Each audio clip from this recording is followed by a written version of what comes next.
So, yes, my presentation will be on autism and animals. So, I would like to let you guys know that I'm not a doctor and that, I'm not really an expert on, medical advice. So, there may be some things that, I'll try to answer to my best of my ability.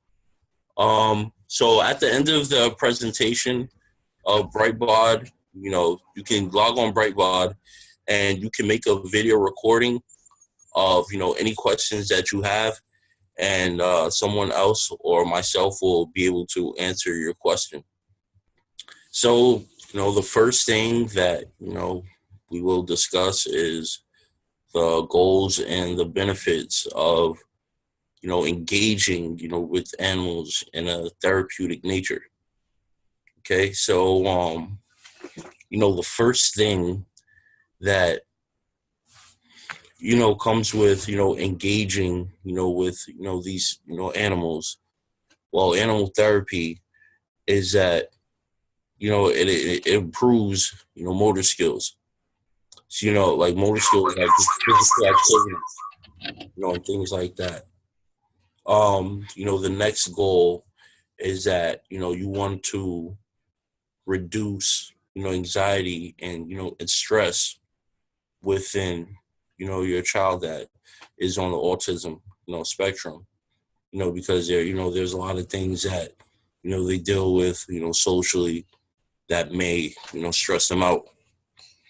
The next goal is social development, like kids on the autism spectrum usually open up more to animals because they're welcoming, they're warming, as opposed to interacting with another human being.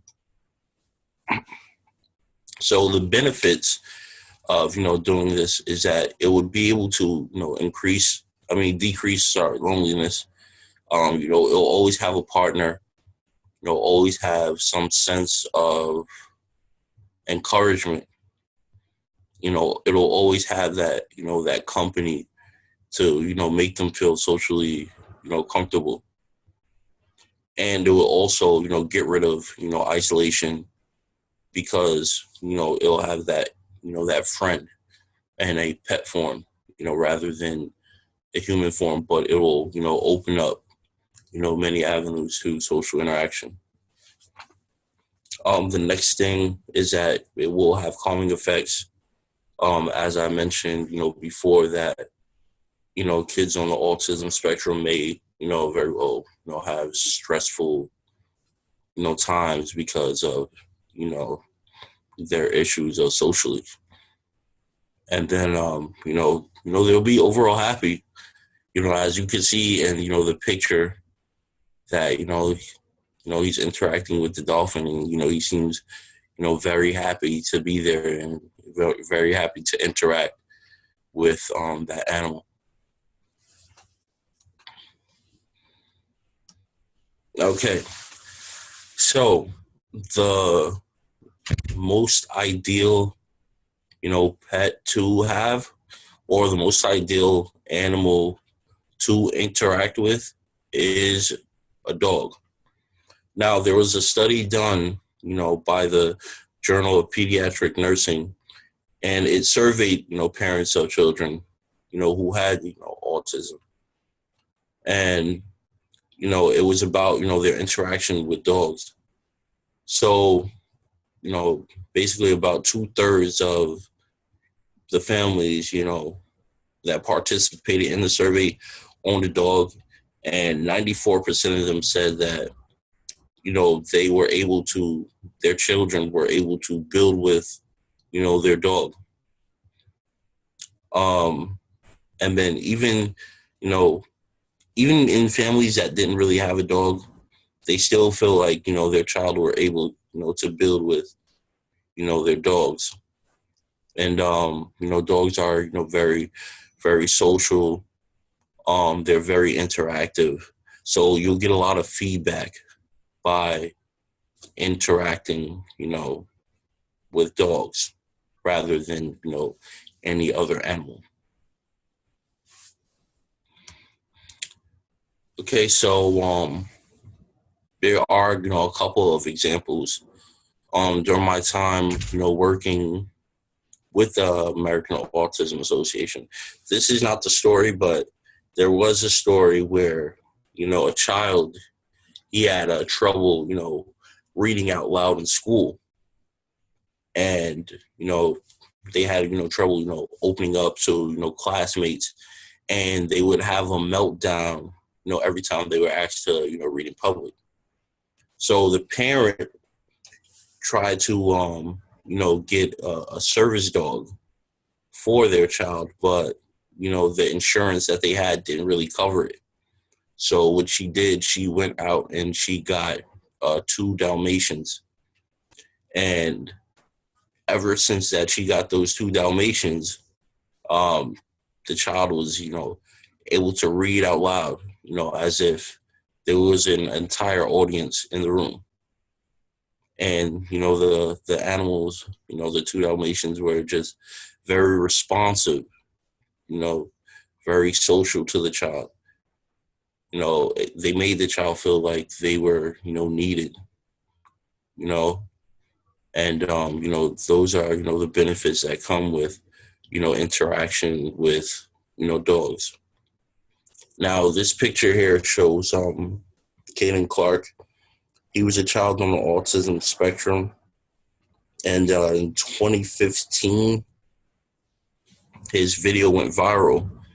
And children on the autism spectrum tend to be violent and aggressive. And his dog, he was Caden was abusing himself, and his dog came to save him and stop him from abusing himself.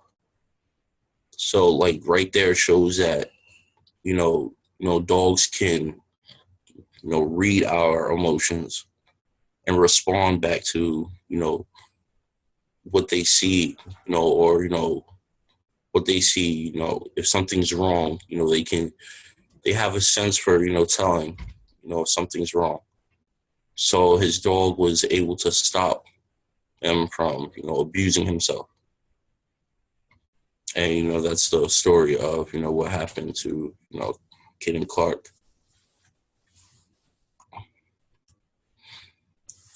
Okay, so yes, there can be challenges in having an in-home therapeutic pet. Okay, so a lot of these challenges can be that not everyone is, hold on, not everyone is suitable for a dog. There are different range of pets, like guinea pigs, or cats, or birds.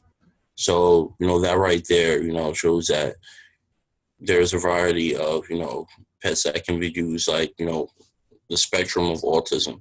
So there's different things that different pets may tend to when dealing with your child. So take that in mind when you do decide, or if you want to decide to take in a pet in your home. All right. So what you would want to work on is having schedules of the family to try to welcome in that pet to your home.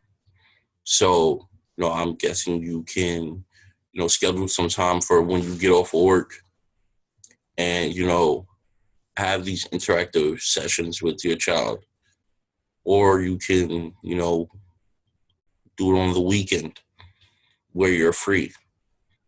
Mainly like kind of monitor your child for when so that way that they can interact with the pet in a very safe manner on their own.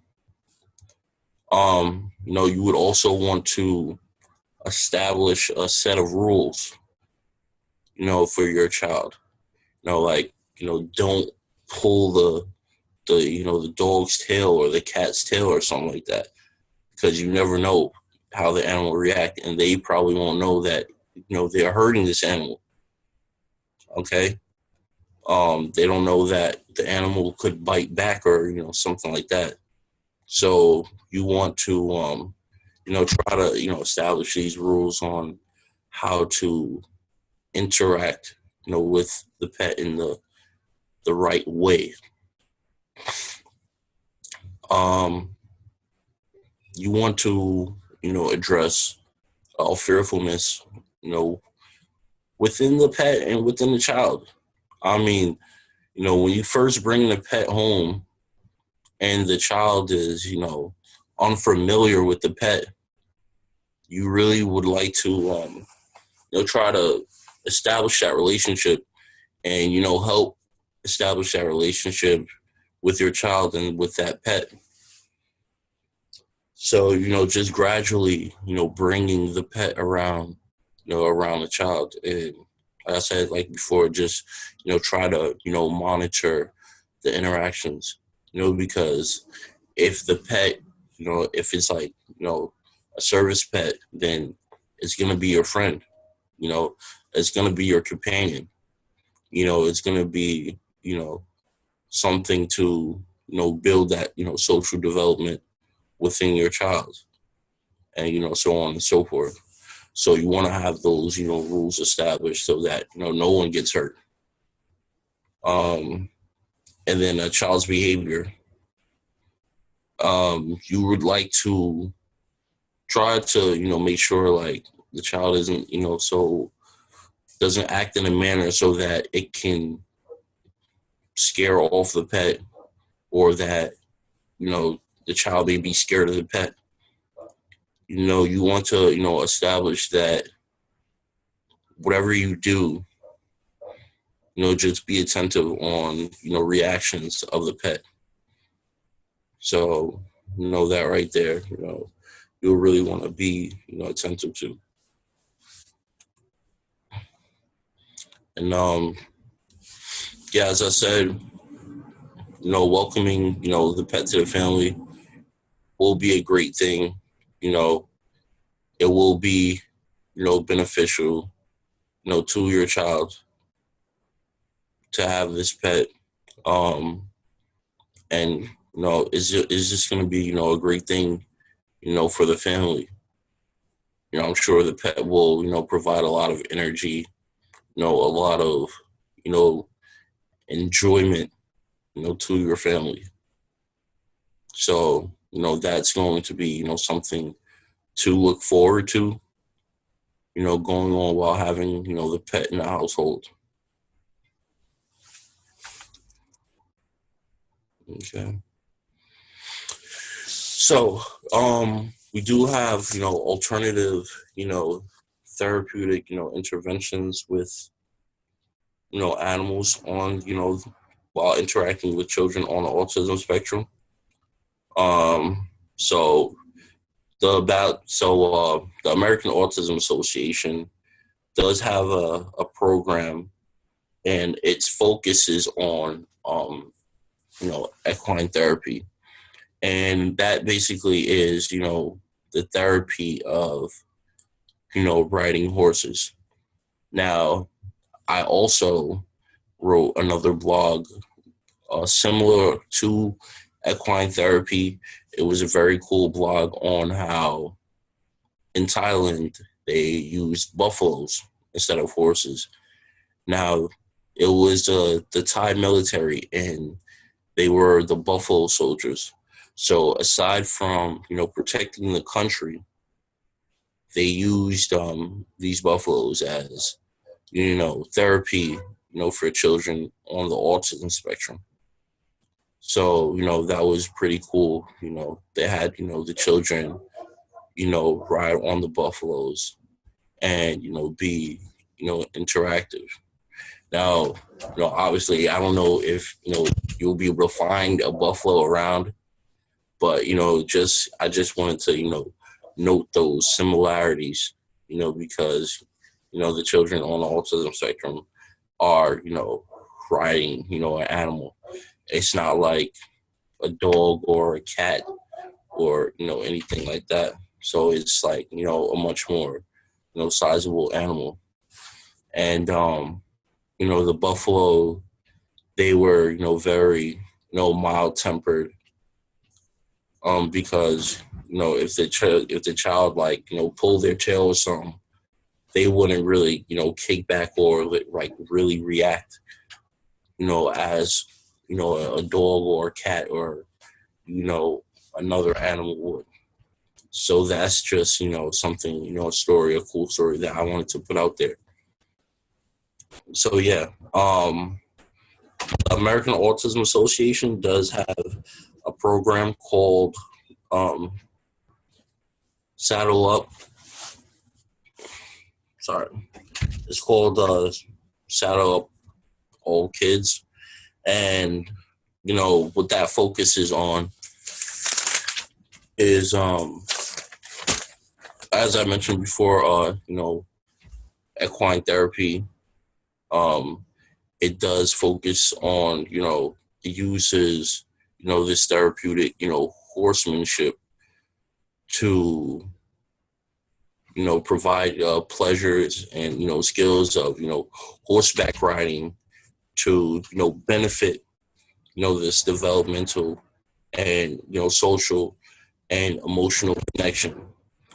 So throughout, interacting with these horses, you get this social connection, and you get this emotional connection, and you'll find that connection to this animal that will be very cool.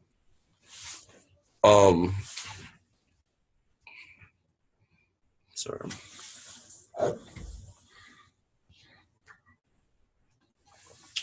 So benefits of this program,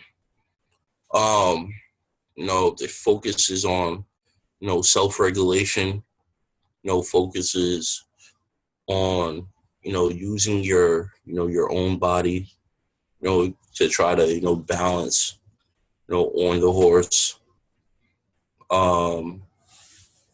so to make sure that your body is very controlled while riding the horse. It also, another benefit is adaptive adaptive expressive language skills.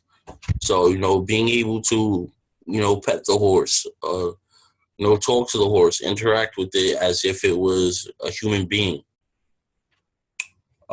Next benefit is motor skills.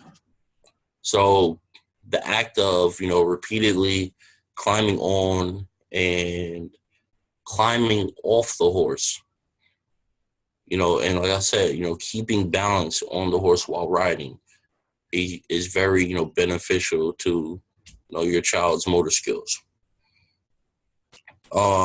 So verbal practice and motor planning skills.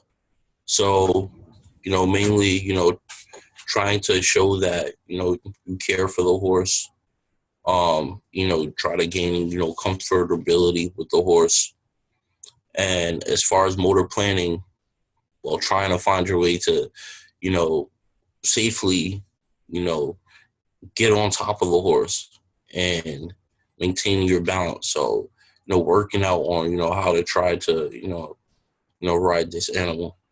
Then it also helps with sensory integration, by focusing on different textures of the horse's hair. So being able to feel the horse, try to make sure that they don't pull the horse's hair, because we don't know how the horse will react. But being able to feel this animal and get that skin to skin contact, and being able to warm up with the horse. Sorry. So yes, Now, and we have an office in Miami. So besides from New York, and the office in Miami also uses dolphins. That is pretty cool. Um, you know, as I mentioned before, with the sensory integration, um, being able to feel the dolphin skin, being able to, feel how the dolphin will interact, at the touch, just like, feeling the horse's hair, will be very beneficial to, your child on the autism, spectrum. Um, it also provides, the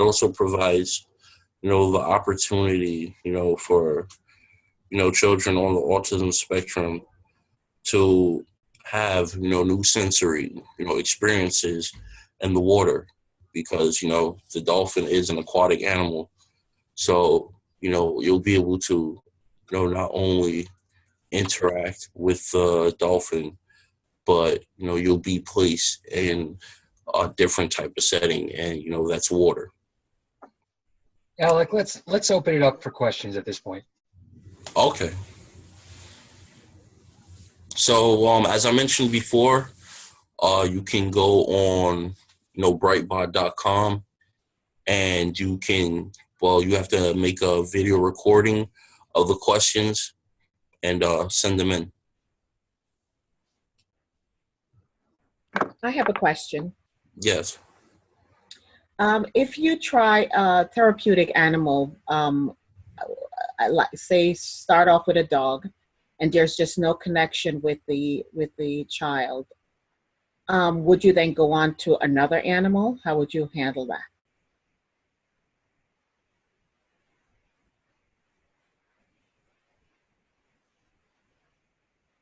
Deal animal. So, if the child isn't really, interacting with that pet, then I'd say you should probably, work its way into, another animal. Okay. So you just keep trying until you found the right fit. Yes. Okay. Okay. Alec. Yes. One of the first pictures you put up had a dog or dogs with some kind of little harness on them, and it said like service animal. Now, is that like an animal that would visit the child on a say a prearranged schedule or something like that, or that's not an animal that would be with the child 24/7, right? Is that what that is? That I'm not really too sure about how they, work out, scheduling between, the dog and the parents. I guess you would have to, work that out between, the service that, provides. Okay, so we're talking about a dog that's not owned by the child or the parent. No, yeah. Okay, I got you. Alex, question. In the lines of animal-assisted therapy for folks with kids with autism, if you find that a child has great respect for animals, or should I say petrified of animals, how would you go about and handle something like that? As I mentioned before, you have to, gradually, work your way into it. So I say, maybe you would be able to, interact with, the pet a little bit more than your child would. And then, your child or, would feed off that, that interaction. The child will see like, hey, okay, mom is interacting with it, then maybe it's not so bad after all, So I feel like you should, gradually work your way into, interacting, with the pet before really fully out presenting, the pet to your child. Oh, okay. Thank you. Another question. Are there any evidence of any type of social behavior or benefits as far as that type of therapy is concerned? I mean, like, the child being able to, get, comfortable with the pet. And like I said, it's all about, taking small steps. So, if the child is, you're working the child into being socially, active with this pet, and then sooner or later you can, gradually move them on to, interactions with, other people, or maybe having the pet around while, interacting with another person. Oh, okay. All right. Thank you. Is it best for a child to have a physical contact with the animal, or could it be something more like an emotional bonding, like with a fish per se, or something like I feel like, either or would be good. As long as you have that, pet around, there'll be some type of emotional, benefit, or, some type of social benefit. Because although it's not, another human being, it's something that, will, have the pet, well, something for the pet, for the child, for them to, feel like, hey, this is my friend. Hey, this fish or this cat or whatever, understands me. And I feel like that will, raise, social development for the child. And Alex, do you think that a toy animal would work just as well as a live? A toy animal, I'm not really sure. Like, I mean, you don't really get any feedback from a toy animal, I mean, like, an animal can't come up to you and, kind of like, nudge. Because I have a pet, I have a Shih Tzu, and whenever she wants to, be pet, she'll like kind of, nudge her head, against your leg or something like that. So when you have a toy animal, you're not gonna really get those type of, social interactions or emotional responses. Mm. Okay. All right. Thank you. Alex, with this pet therapy or animal therapy, would that be something that would be like on the forefront of, say, what a therapist would have in their, I guess, their, what's it now, their arsenal of things to, or is it something that they say, okay, well, we've tried a bunch of other things, let's try this? I mean, yeah, it's something that, they would suggest. I mean, pet therapy, isn't the only way.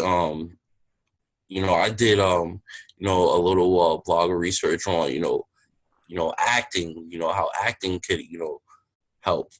It's not really, we don't really know what therapy that is, but, doing improvisations could help, sports, things like that. So it's just, one of the, ranges, of therapies.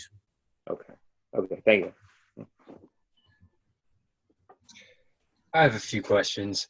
Do you think that there's any correlation between the size of an animal and whether or not a child with autism responds to that animal? So, I saw some pictures where kids seem to be enjoying the horse, and I guess American Autism Association offers a horse program, like Saddles Up, I think it's called.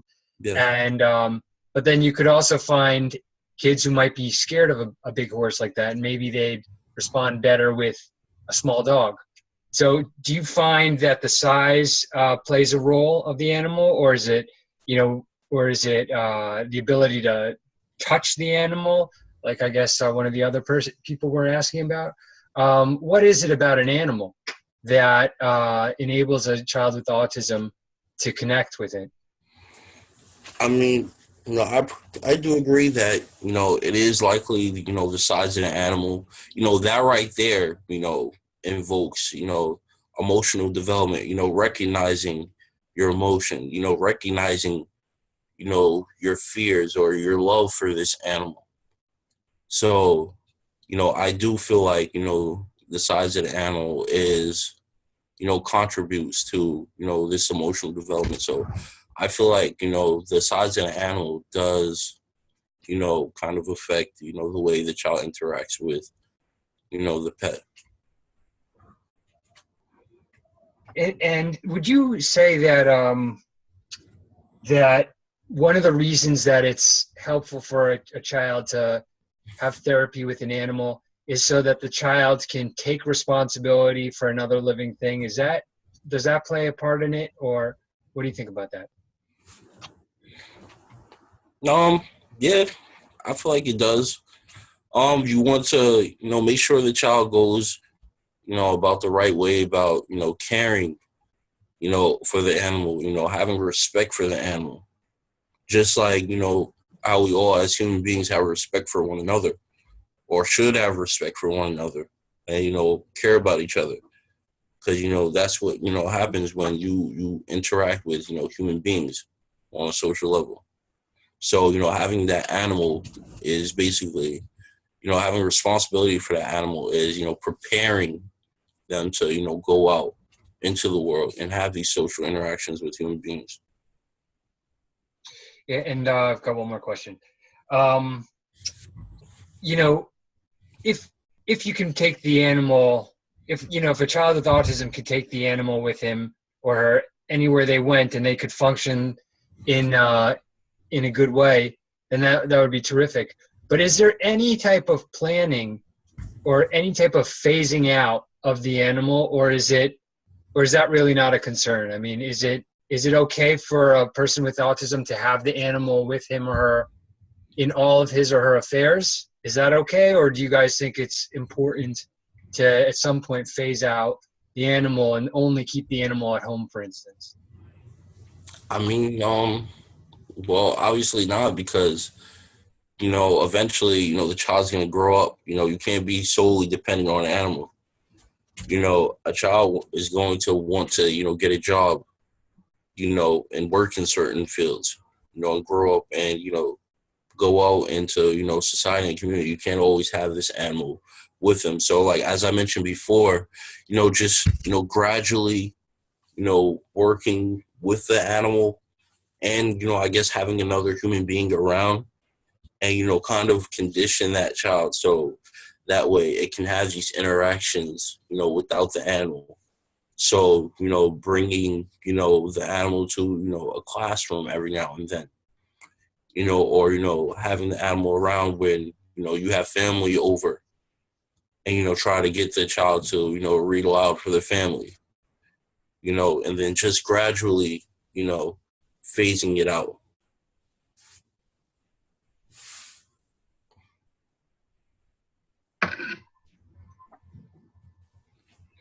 Are there any other questions?